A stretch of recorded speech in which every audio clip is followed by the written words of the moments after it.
Chapter 18.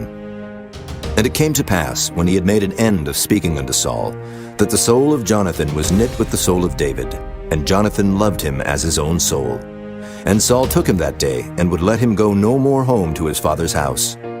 Then Jonathan and David made a covenant, because he loved him as his own soul. And Jonathan stripped himself of the robe that was upon him, and gave it to David, and his garments, even to his sword, and to his bow, and to his girdle. And David went out whithersoever Saul sent him, and behaved himself wisely. And Saul set him over the men of war, and he was accepted in the sight of all the people, and also in the sight of Saul's servants. And it came to pass as they came, when David was returned from the slaughter of the Philistine, that the women came out of all cities of Israel, singing and dancing to meet King Saul, with tabrets, with joy, and with instruments of music. And the women answered one another as they played, and said, Saul hath slain his thousands, and David his 10,000s. And Saul was very wroth, and the saying displeased him. And he said, They have ascribed unto David 10,000s, and to me they have ascribed but thousands. And what can he have more but the kingdom? And Saul eyed David from that day and forward. And it came to pass on the morrow, that the evil spirit from God came upon Saul, and he prophesied in the midst of the house.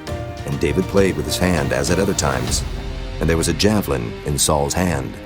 And Saul cast the javelin, for he said, I will smite David even to the wall with it. And David avoided out of his presence twice. And Saul was afraid of David, because the Lord was with him, and was departed from Saul. Therefore Saul removed him from him, and made him his captain over 1,000. And he went out and came in before the people. And David behaved himself wisely in all his ways, and the Lord was with him. Wherefore when Saul saw that he behaved himself very wisely, he was afraid of him. But all Israel and Judah loved David, because he went out and came in before them.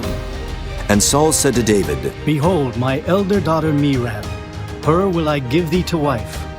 Only be thou valiant for me, and fight the Lord's battles. For Saul said, Let not mine hand be upon him, but let the hand of the Philistines be upon him. And David said unto Saul, Who am I? And what is my life, or my father's family in Israel, that I should be son-in-law to the king? But it came to pass at the time when Merab, Saul's daughter, should have been given to David, that she was given unto Adriel, the Maholathite, to wife. And Michal, Saul's daughter, loved David. And they told Saul, and the thing pleased him.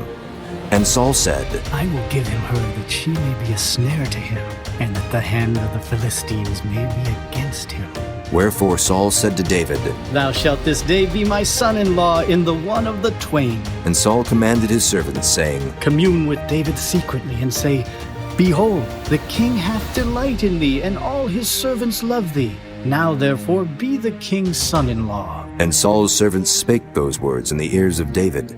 And David said, Seemeth it to you a light thing, to be a king's son-in-law, seeing that I am a poor man and lightly esteemed? And the servants of Saul told him, saying, On this manner spake David. And Saul said, Thus shall ye say to David, The king desireth not any dowry, but 100 foreskins of the Philistines, to be avenged of the king's enemies. But Saul thought to make David fall by the hand of the Philistines.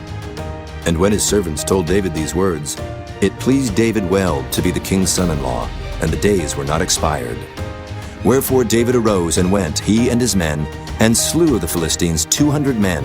And David brought their foreskins, and they gave them in full tale to the king, that he might be the king's son-in-law. And Saul gave him Michal his daughter to wife. And Saul saw and knew that the Lord was with David, and that Michal Saul's daughter loved him. And Saul was yet the more afraid of David, and Saul became David's enemy continually. Then the princes of the Philistines went forth, and it came to pass after they went forth that David behaved himself more wisely than all the servants of Saul, so that his name was much set by.